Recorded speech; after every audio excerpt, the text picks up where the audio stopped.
Good morning students. जैसा कि आज का हमारा जो विषय है मियां नसीरुद्दीन, ये हमारे पाठ्यक्रम में दूसरा अध्याय है। कृष्णा सोबती के द्वारा रचित अध्याय है। पृष्ठ संख्या 26 तक हम इसका अध्ययन कर चुके थे। पृष्ठ संख्या 27 निकाल लीजिएगा और यहाँ से शुरू करेंगे। मियां ने बेरुखी से टोका। ठीक है, पेन पेंसिल साथ में रखना। तो शुरू करते हैं। मियां ने बेरुखी से टोका। बेरुखी क्या होता है? बेरुखी होता है रूखापन, उपेक्षा के भाव से देखना। ठीक है, तो वह बात तो पहले हो चुकी न, हो तो चुकी साहिब, पर जानना यह था कि दिल्ली के किस बादशाह के यहाँ आपके बुजुर्ग काम क्या करते थे। अजी साहिब, क्यों बाल की खाल निकालने पर तुले हैं?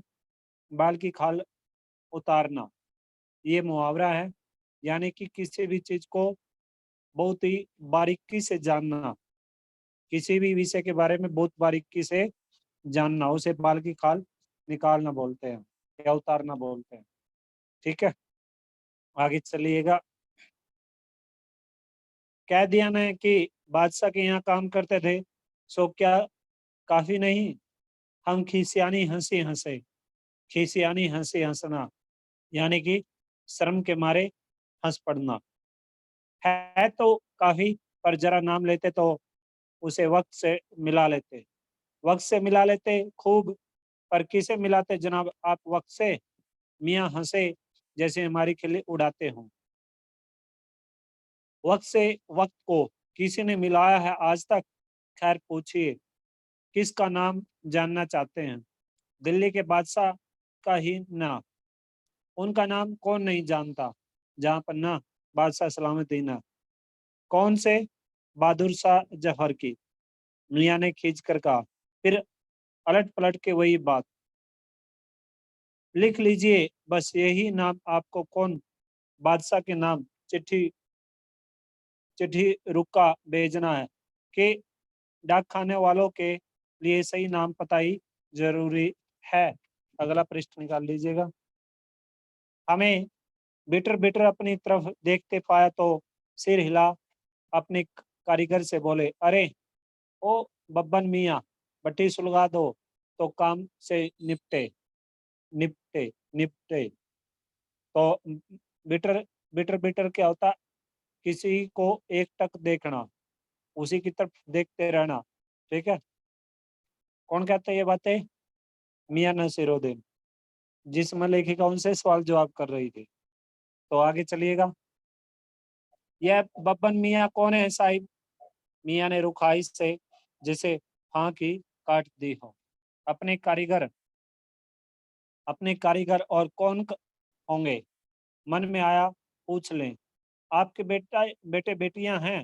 यानी कि लेखिका ने उनसे उनके बेटे बेटियों के बारे में जानने की कोशिश की।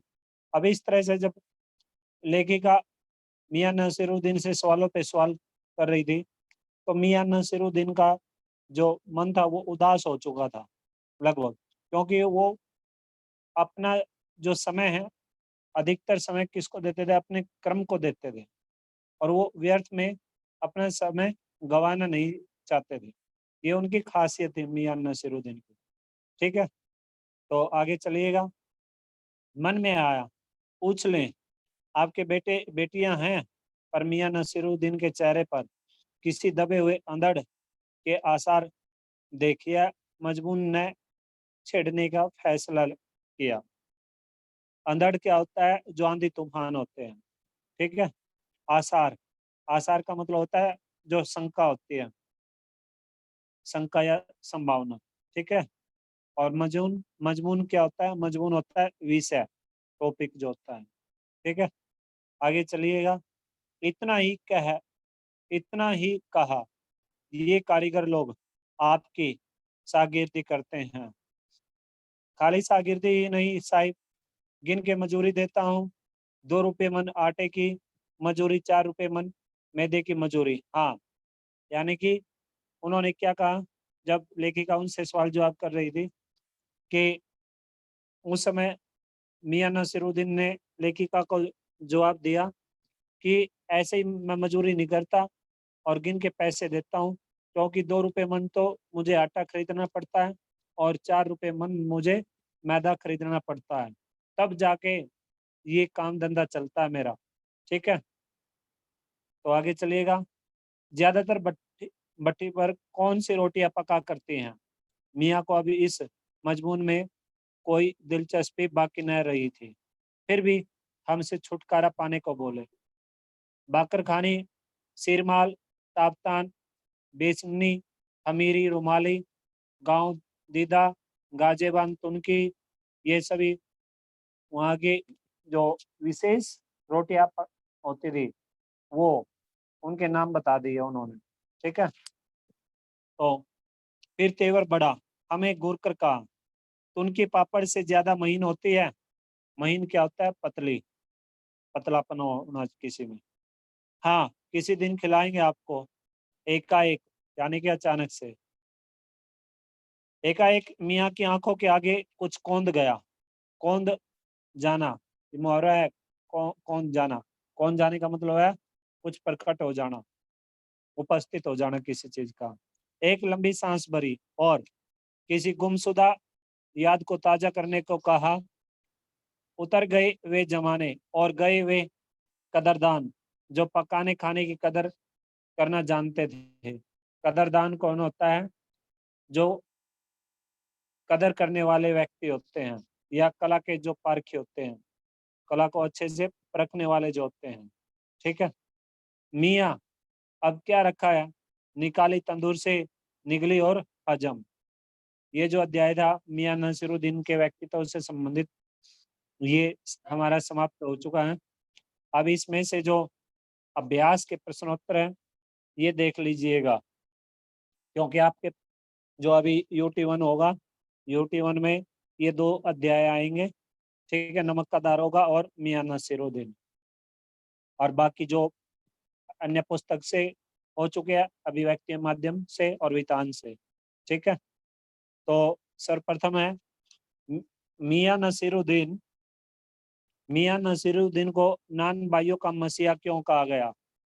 देखिए, मियाँ नसीरुद्दीन को नान भाइयों का मसीहा इसलिए कहा गया है क्योंकि एक तो वो साधारण नान भाई नहीं थे, क्योंकि उन्हें ये सभी चीजें अपने पूर्वजों से मिली हुई थी।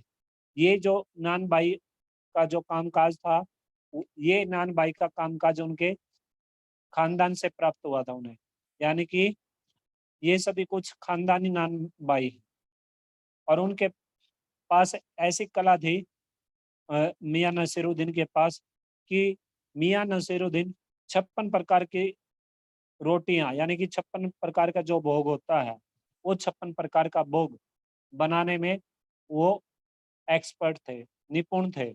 56 प्रकार के 56 प्रकार के भोजन को वो अच्छी प्रकार से बना सकते थे। ऐसे ऐसा हुनर उनके अंदर विद्यमान था। ठीक है, और इस तरह से वे रोटियां बनाने को ही एक अपनी कला माना करते थे, माना करते हैं। ठीक है, और स्वयं को वो इस कला का उस्ताद भी मानते थे, और उनके बातचीत का ढंग भी महान कलाकारों की तरह ही था। और इस तरह से उनका आत्मविश्वास और जो वो उनके अंदर का जो पकड़पन है, वो आत्म जो ये थे, क्या नाम, मियाँ नसीरुद्दीन अपने आत्मविश्वास से और अपने पकड़ से अच्छी प्रकार से भरे हुए थे, यानी कि उनके अंदर आत्मविश्वास और पकड़पन अच्छी मात्रा में भरा हुआ था, भरपूर मात्रा में भरा हुआ था। इसीलिए उन्हें नान भाइयों का मसीहा कहा गया। ठीक ठीक है, आगे चलिएगा। दूसरा, लेखिका मियाँ नसीरुद्दीन के पास पास क्यों गई थी? लेखिका मियाँ नसीरुद्दीन की कारीगरी को जानने के लिए उनके पास गई थी, ताकि वो उनकी कारीगरी का, उनके कामकाज को अच्छी तरह से जान सके। जो आसपास के क्षेत्रों में जो उनका नाम था मियाँ नसीरुद्दीन का, उस नाम को लेखिका जानना चाहती थी। लेखिका उस नाम से अच्छे से परिचित होना चाहती थी, उसके कामकाज से अच्छे से परिचित होना चाहती थी, कि क्या ये जो कला है ये 56 प्रकार का भोजन बनाने की जो कला उन्होंने ऐसे ही हासिल की है, ऐसे ही यानी कि आपने खुद ही हासिल की है, या ये जो पूरा का पूरा जो कामकाज है, ये पूरा का पूरा कामकाज यानी कि ये नान भाई का जो कामकाज है, ये उन्हें अपने पूर्वजों से प्राप्त हुआ है, विरासत में प्राप्त हुआ है, या अभी उन्होंने ये सभी कुछ किसी से सीख कर ये चलाया या खुद ही इस चीज को हासिल किया है। और इस तरह से ये सभी कुछ जानकर, ये सभी कुछ यानी कि मियां नसीरुद्दीन के कामकाज को जानकर लेखिका उसके कामकाज को प्रकाशित करना भी उनका एक मुख्य उद्देश्य था, इसका लेखिका का। इसीलिए उसने मियां से रोटियां खरीदने की बजाय उनसे कुछ सवाल जवाब करने उचित समझे, और वो जो सवाल जवाब कर रही थी लेखिका मियां नसीरुद्दीन से, वो सवाल जवाब वो एक पत्रकार की भांति कर रही थी, जैसे एक पत्रकार करता है ना, पत्रकार सवाल जवाब करता है, ऐसे ही सवाल जवाब वो लेखिका उनसे कर रही थी। ठीक है, तो ये सभी कुछ करने के लिए लेखिका मियां नसीरुद्दीन के पास गई थी। ठीक है, आगे चलिएगा। बादशाह के नाम का प्रसंग आते ही लेखिका की बातों में मियां नसीरुद्दीन की दिलचस्पी क्यों खत्म होने लगी। देखिए, बादशाह के नाम का जैसे ही प्रसंग आता तो मियां नसीरुद्दीन की जो रुचि है, रुचि लेखक बातों में बहुत ही कम होने लग जाती थी, क्योंकि मियां ने ये सब बातें परंपराओं से सुनी सुनाई हुई थी, और मियां को ठीक ठाक से सब बातों और तथ्यों का अच्छे से ज्ञान भी नहीं था, और न ही उसने इन सब नाम और तथ्यों के महत्व को आज तक समझने की कोशिश की थी, और न ही मियां को इन सभी की आवश्यकता थी। इसलिए लेखिका के क्या हो जाते थे, मियां नसीरुद्दीन मुसीबत में पड़ जाया करते थे। ठीक है, आगे चलिएगा। मियां नसीरुद्दीन के चेहरे पर किसी दबे हुए अंधड़ के आसार देख यह मजमून न छेड़ने का फैसला किया। इस कथन के पहले और बाद के प्रसंग का उल्लेख करते हुए इसमें स्पष्ट कीजिए। देखिएगा, इसका जवाब देखिए। मियां नसीरुद्दीन पत्रकारों को बिल्कुल ही निठल्ला मानना करते थे, और स्वयं को एक कामकाजी आदमी माना करते थे। ठीक है, और इसलिए वो लेखिका के सवालों को सुनकर पूरी तरह से ऊब चुके थे, और इसलिए उन्होंने बातचीत को बीच में ही लेखिका और जो मियां नसीरुद्दीन के बीच में जो बातचीत चल रही थी सवाल जवाबी की, तो उसको मियां नसीरुद्दीन ने लेखिका की बातों को बीच में ही काट दिया, और बीच में ही काटते हुए उन्होंने अपने कारीगर को कहा भी था कि बब्बन मियां भट्टी सुलगा दो, तो जो हमारा कामकाज है उस कामकाज को पहले निपटा ले। ये बात उन्होंने कही भी थी, और इस तरह से उनकी बातों में, मियां नसीरुद्दीन की बातों में रुखाई स्पष्ट रूप से देखने को मिलती है, और इस तरह से लेखिका के मन में आया कि उनसे उनके बेटी बेटियों के विषय में भी पूछ ले, बातचीत कर ले, लेकिन नसीरुद्दीन तो नसीरु नसीरुद्दीन तो क्या थे, अपने कामकाज में व्यस्त थे, और इस तरह से वो लेखिका के सवाल जवाबों से उब चुके थे। और अब तो जब लेखिका उनसे इस प्रकार से सवाल पे सवाल कर रही थी, तो उनके चेहरे पर एक तनाव भी देखने को, साफ स्पष्ट रूप में उनके चेहरे पर एक तनाव भी देखने को मिल रहा था, क्योंकि उनके चेहरे पर उदासी छा गई थी। इसलिए लेखिका ने उनसे कारीगरों के बारे में भी पूछने की कोशिश की, उनके कारीगरों के बारे में पूछने की कोशिश की, और जब लेखिका ने मियां से उनके कारीगरों के बारे में पूछने की कोशिश की, तो उस समय उन्होंने इन्होंने मियां ने तेज आवाज में चुभते हुए उन्हें कहा, चुभती चुभते हुए उन्हें उत्तर दिया कि खाली शागिर्दी ही नहीं साहिब, गिन के मजूरी देता हूँ। 2 रुपये मन आटे की मजूरी, 4 रुपये मन मैदे की मजूरी। हाँ, तो इस तरह से ये जो सभी बातें थी, ये सभी बातें मियां नसीरुद्दीन और लेखिका के बीच में चल रही थी। और इस तरह से लेखिका ने मियां नसीरुद्दीन के चेहरे को अच्छे से भांप लिया था और लेखिका समझ चुकी थी कि अब तो तनाव की घड़ी आ चुकी है। ऐसा समय आ चुका है कि हम दोनों के बीच में तनाव कभी भी हो सकता है। और इस तरह से अब बेटे बेटियों के सवाल जो आपको उन्होंने ज़्यादा छेड़ा नहीं, उन्होंने ज़्यादा उनसे किया नहीं, क्योंकि लेखिका समय की ताकत को अच्छे से समझ चुकी थी। ठीक है, आगे चलिएगा। पाठ में मियां नसीरुद्दीन का सब चित्र लेखिका ने कैसे खींचा है। इस अध्याय में के माध्यम से लेखिका ने मियां नसीरुद्दीन का जो सब चित्र है वो इस प्रकार से खींचा। हमने जो अंदर झांका तो पाया कि मियां चारपाई पर बैठे बीड़ी का मजा ले रहे थे, बीड़ी का मजा ले रहे हैं और मौसमों की मार से पका चेहरा है उनका, आंखों में काइयां विद्यमान है उनके, जो चेहरा वो उनके चेहरे पर भोलापन और पेशानी पर मंजे हुए कारीगर के जो तेवर है वो स्पष्ट रूप से देखने को मिल रहे थे लेखिका को। ठीक है, आगे चलिएगा। आगे मियां नसरुद्दीन की कौन सी बातें आपको अच्छी लगी, अति महत्वपूर्ण है ये पाठ के आसपास से। ये जो प्रश्न है ये बहुत ही महत्वपूर्ण है, तो जानिएगा। कुछ जो बातें हैं, सबसे पहले वे आत्मविश्वास से पूरी तरह से भरे हुए थे और वे जो भी बात करते हैं पूरे विश्वास से पूरा जोर देकर उसका उत्तर देते हैं जो कोई उनसे अगर बातचीत करता है, और वे एक पत्रकार या महिला को सामने देखकर भी किसी प्रकार से घबराते नहीं हैं। ठीक है, ये बात भी अच्छी लगी। और इसके अतिरिक्त वे अपने काम काज में गहन रुचि लिया करते थे, बातें करते करते वो अपना काम भी पूरी तरह से करते रहते थे। ठीक है, ये बात भी हमें अच्छी लगी।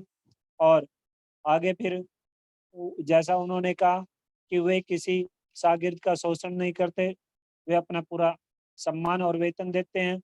और उन्होंने जैसा कहा कि 2 रुपये मन आटे की मजूरी देता हूँ, 4 रुपये मन मैदे की मजूरी देता हूँ, ये बात भी हमें अच्छी लगती है। ठीक है, मियां नसीरुद्दीन के इस पाठ के माध्यम से। अब जो इसमें अन्य महत्वपूर्ण परीक्षा परीक्षा उपयोगी जो प्रश्नोत्तर हैं वो देख लीजिएगा इस अध्याय के माध्यम से। सबसे पहले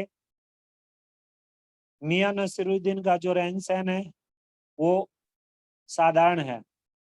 इस बात को हमें स्पष्ट करना है कि उनका रहन सहन साधारण कैसे है, प्रमाणों सहित, यानी कि तथ्य सहित हमें ये बात बतानी है। ठीक है, कि उनका जो रहन सहन है वो साधारण है, इसका प्रमाण देना है, प्रमाण सहित बताना है। तो देखिएगा, मियां नसीरुद्दीन का जो रहन सहन है और जो बाहरी रूप है वो बिल्कुल ही सामान्य है। कोई भी उनकी वेशभूषा या रंग रूप को देखकर उन्हें महान व्यक्ति नहीं मान सकता। उनकी दुकान बहुत ही छोटी और मामूली सी लगती है, दुकान में अंधेरा भी विद्यमान है और वे चारपाई पर बैठे हुए बीड़ी भी पीते हैं और उनके चेहरे पर गहरे अनुभव की जो मार है, गहरे अनुभव के मार के जो निशान है वो निशान भी साफ स्पष्ट रूप से देखने को मिल सकते हैं। ठीक है, आगे चलिएगा। मियां नसीरुद्दीन सच्ची तालीम किसे मानते हैं। मियां नसीरुद्दीन सच्ची तालीम व्यवहारिक अनुभव को मानते हैं। उनके अनुसार जब तक कोई आदमी पहले बर्तन मांजना, भट्टी बनाना, भट्टी में आंच देना नहीं सीखता, तब तक वह अच्छा नान भाई नहीं बन सकता। केवल चारपाई पर बैठकर हुक्म चलाने से नान भाई नहीं बना जा सकता। उसके शब्दों में तालीम को अपनाना बहुत अच्छा है, उसके बिना सच्ची शिक्षा नहीं आ सकती। ऐसा ही ऐसी सोच मियाँ नसीरुद्दीन की थी, ठीक है, सच्ची तालीम से जुड़ी हुई। आगे मियाँ नसीरुद्दीन किस कला के माहिर थे और यह महारत उन्होंने कैसे हासिल की थी? मियाँ नसीरुद्दीन पुश्तैनी नानबाई थे और वो 56 प्रकार का भोजन बनाने की जो कला थी, वो कला उनके अंदर विद्यमान थी और उन्होंने यही कला अपने पिता से सीखी थी। लेकिन उन्होंने जो महारत हासिल की है इस कला में इस कला में महारत हासिल करने के लिए उन्होंने कठोर परिश्रम किया और लगातार अभ्यास भी किया है, ठीक है, तभी जाकर उन्हें इस काम में जो महारत है वो महारत प्राप्त हुई है, ठीक है। आगे चलिएगा। हमारे दादा ने बादशाह सलामत को कैसी चीज बनाकर खिलाई जो आग में न पके, पानी से न बने। इस कथन से मियाँ नसीरुद्दीन की किस कुशलता का पता चलता है? उक्त बात जो है उक्त बात जो ऊपर की जो बात कही गई है, ये बात मियाँ नसीरुद्दीन ने अपने पुरखों की तारीफ में और नान भाई के काम में उनकी कुशलता और हद दर्जे की महारत जताने के लिए कही थी और इस कथन में मियाँ नसीरुद्दीन की चतुराई का पता चलता है। इस तरह की कहावतों से अपने खानदानी हुनर का सिक्का जमाने की जो कुशलता थी, वो उस कुशलता को मियाँ नसीरुद्दीन ने अच्छी प्रकार से उजागर किया है, ठीक है। आगे चलिएगा। बीते हुए जमाने और आज के जमाने के बारे में मियाँ नसीरुद्दीन की क्या राय है? पुराने जमाने में लोगों को खाने पकाने का बेहद शौक हुआ करता था और उस समय अच्छी चीज़ों की लोग कदर भी किया करते थे। लेकिन नए ज़माने में जो ये आजकल का जो खाना पकाना है, ये जल्दबाज़ी में और दिखावटी हो गया है। एक तो जल्दबाज़ी में बना देते हैं, अच्छी प्रकार से उसे पकाते नहीं हैं और दूसरा दिखावटी ज़्यादा करते हैं। इसमें दिखावटीपन ज़्यादा दिख करते हैं और लोगों में तसल्ली भी नहीं है कि वे हर चीज़ की सही तरह से कदर करें और इस प्रकार से संक्षेप रूप में यही कहा जा सकता है कि मियाँ नसीरुद्दीन के अनुसार आज के ज़माने में न तो हुनर की कदर है और न ही वैसे हुनर वाले आज के ज़माने में बचे हैं। यानी कि ना तो टैलेंट की कदर करते हैं आज के टाइम में, चाहे वो टैलेंट कला से कला को छोड़कर, यानी कि ये नान भाई वाली कला को छोड़कर किसी भी उसमें किसी भी क्षेत्र में हो, चाहे वो शिक्षण के क्षेत्र में हो, चाहे वो फिर राजनीति के क्षेत्र में हो, चाहे वो धार्मिक क्षेत्र में हो या फिर सामाजिक क्षेत्र में हो, ठीक है। तो ये जो हुनर है आज के टाइम में, हुनर की कोई भी कदर नहीं करता, ये रियलिटी हकीकत है। और दूसरी बात भी में भी सच्चाई है। पहले जो हुनर जो टैलेंट पहले लोगों के अंदर देखने को मिलता था, आज वो टैलेंट भी नहीं है, असली टैलेंट भी नहीं है और इसी वजह से असली टैलेंट आजकल के लोगों में देखने को नहीं मिलता। इसी कारण से हो सकता है कि यही वजह रही है कि जब टैलेंट ही असली टैलेंट है ही नहीं लोगों के अंदर, तो कदर किसकी करें, कदर किसकी हो? क्योंकि कदर तो असली टैलेंट की होती है और आजकल के लोगों में असली टैलेंट देखने को बहुत ही कम मिलता है। अगर किसी के अंदर आज भी किसी भी क्षेत्र में वही निपुणता, वही हुनर अगर किसी के अंदर है, तो उसकी आज भी कदर होती है, ठीक है। आगे चलिएगा, छठा देखिएगा। इसमें से आज से स्पष्ट करना है, 4-5 बातें हैं जो अध्याय में आ चुकी है। सर्वप्रथम है राजनीति, साहित्य और कला के हजारों हजार मसीहा। तो इस बात को स्पष्ट करना है। देखिए, मसीहा देवदूत की तरह समाज में आता है और वो सामाजिक परंपराओं का अच्छे से सुरक्षित रखता है और इस तरह से उनका संरक्षक बनकर उनकी क्या करता है, रक्षा करता है।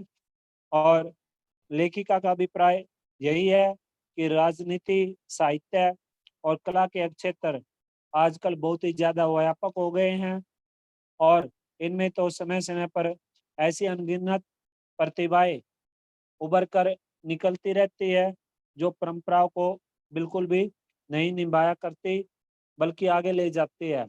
समाज में ऐसे राजनीतिक नेताओं की, साहित्यकारों की और कलाकारों की, जिन्हें हम इन क्षेत्रों का मसीहा कह सके, भरमार देखने को मिलती है। ठीक है? आगे चलिएगा। मौसमों की मार से पका चेहरा, आँखों में काइयाँ, भोलापन मंजे हुए कारीगर के तेवर। अति महत्वपूर्ण पंक्ति आई है। तो इस पंक्ति का आशय यही है कि इस पंक्ति में लेखिका ने मियाँ नसीरुद्दीन के व्यक्तित्व को उजागर किया है।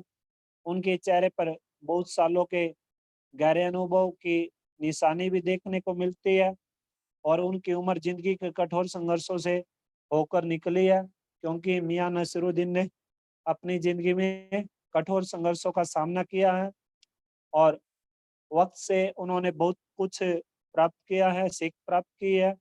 उनकी आंखों से स्पष्ट पता चलता है कि वे दुनिया की पहचान किए हुए एक होशियार व्यक्ति बन चुके हैं और अब वे उनके अंदर वो भोलापन नहीं विद्यमान है और उन्हें स्वार्थ मोह से भी कोई किसी प्रकार से लगाव नहीं है और इस तरह से उन्हें एक की बात की परख थी कि उनके माथे पर पड़ी जो सिलवटों के तेवर हैं, यो ये जो नशे से उभर जाती है माथे पर, ठीक है? कि इनके तेवर उनके पुराने और पके हुए हुनरमंद कारीगर होने का एहसास उन्हें दिलाते हैं। वैसे उन्हें अपने हुनर पर बहुत ज़्यादा यकीन था और उसी पर वो अपने हुनर पर क्या क्या करते थे, नाच भी किया करते थे। ठीक है? आगे चलिएगा। आँखों के आगे चेहरा जिंदा हो गया, आँखों के आगे चेहरा जिंदा हो गया। इस पंक्ति का आशय स्पष्ट कीजिएगा। इस पंक्ति का आशय स्पष्ट कीजिएगा।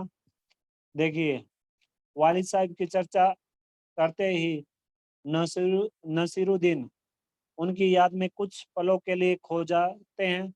जैसे ही इस अध्याय के माध्यम से वालिद साहब की चर्चा उठती है, तो नसीरुद्दीन को उनकी याद आ जाती है और कुछ समय के लिए वह उनकी याद में खो जाते हैं और जब वो उनकी याद में खो जाते हैं, तो उस समय नसीरुद्दीन को ऐसा लगता है कि उनकी आँखों के आगे वालिद साहब का जीता जागता चेहरा उभर आया है और यहाँ अपने वालिद के लिए मियाँ नसीरुद्दीन के असीम स्नेह और मान का परिचय भी मिलता है। ठीक है? आगे चलिएगा।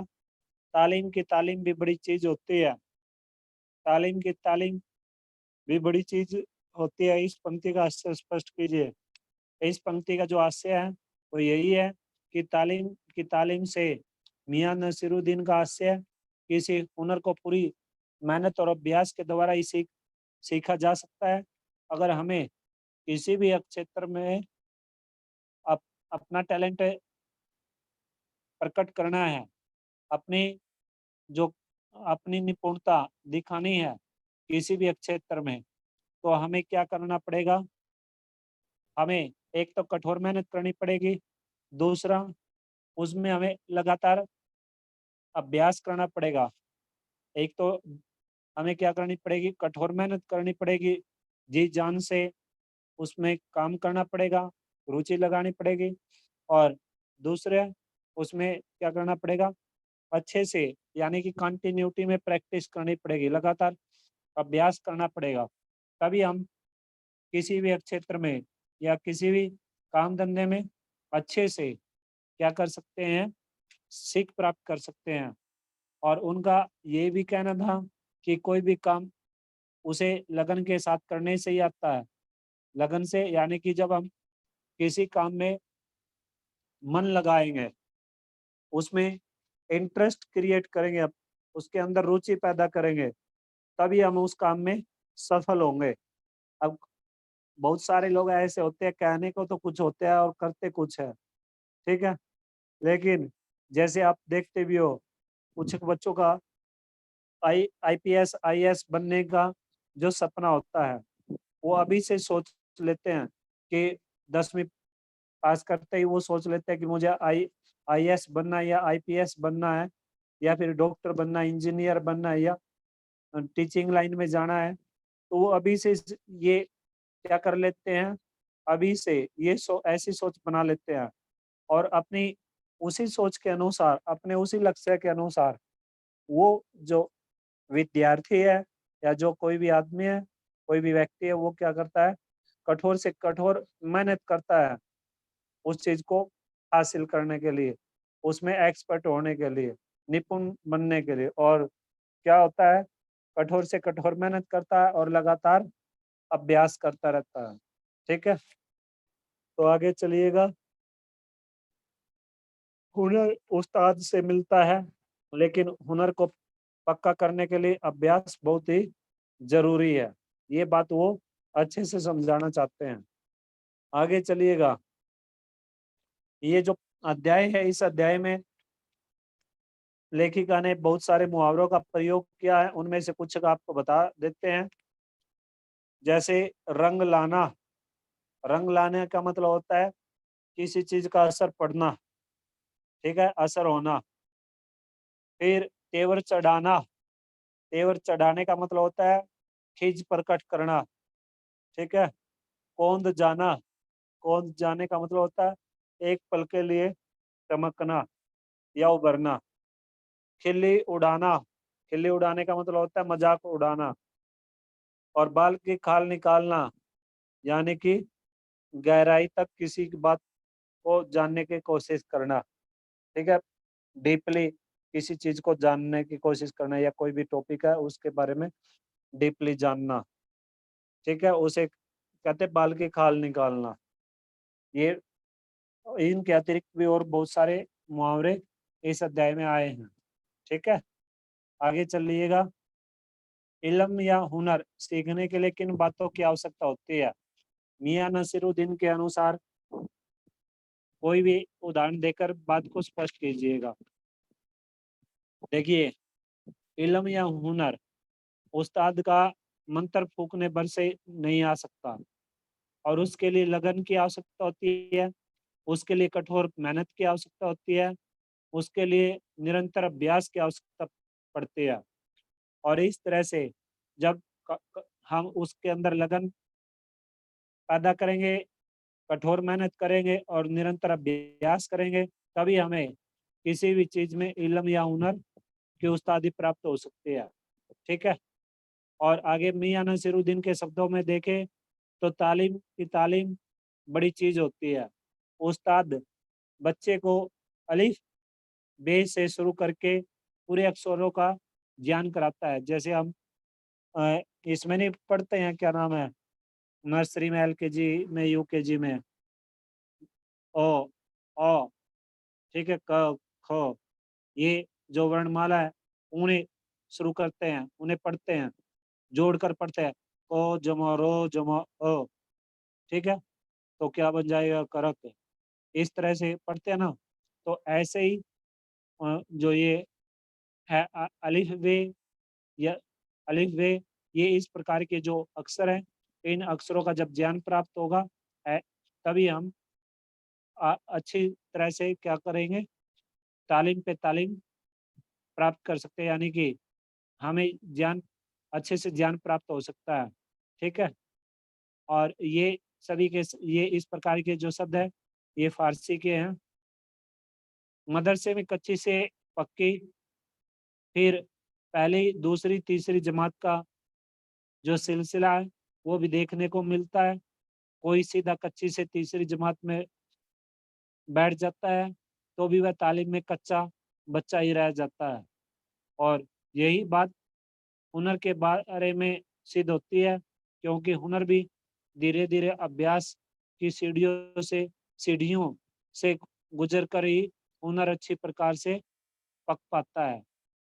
जब हम कोई भी काम है, अब मान लीजिए खेत में है, खेतों में अगर हम लगातार काम करेंगे और क्या करेंगे, लगातार उसमें मेहनत करेंगे, उसमें खेतों में कोई भी फसल है उसमें हम क्या करें, लगन लगाएंगे, मन लगाकर उस काम को करेंगे, तो हमें भरपूर मात्रा में क्या मिलता है, फसल की पैदावार हमें देखने को मिलती है। अगर उसमें एक बार बीज को उगा दिया या बीज को लगा दिया और फिर हम अच्छे से देख रेख नहीं करते, उसमें कोई इंटरेस्ट ही नहीं लेते, तो उसमें हम क्या उम्मीद लगा सकते हैं कि अच्छी फसल होगी? बिल्कुल भी नहीं। ठीक है।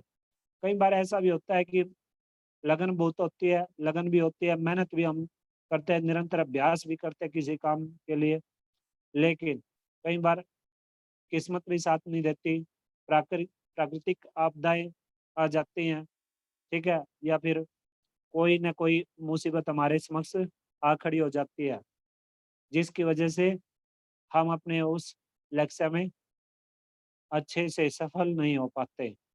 ठीक है। आगे चलिएगा, अंतिम प्रश्न है इसमें से, मियां नसीरुद्दीन कौन थे? उन्होंने नानबाई का हुनर सीखने के क्रम में क्या क्या सीख प्राप्त की थी? मियां नसीरुद्दीन प्रसिद्ध नानबाई थे। उनके पूर्वज भी बादशाहों के लिए रोटियां बनाया करते थे और इस प्रकार वे खानदानी नानबाई थे। नसीरुद्दीन ने नानबाई का हुनर सीखने के क्रम में सबसे पहले बट भट्टी बनाना, फिर उसमें आंच देना, बर्तन धोना, हर छोटा काम अपने हाथों से करना सीख लिया था। यहाँ तक कि खोमचा लगाकर उसे बेचने और परासने का काम भी वो खुद ही किया करते थे। ठीक है भाई, ये जो अध्याय था, ये अध्याय आपका अब समाप्त हो गया है। अब आप में से किसी को कुछ पूछना है तो आप पूछ सकते हो इस अध्याय से संबंधित। ठीक है।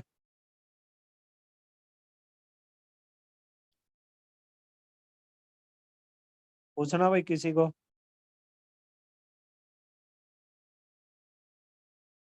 विनय प्रताप, आप न्यू एडमिशन हो बेटा?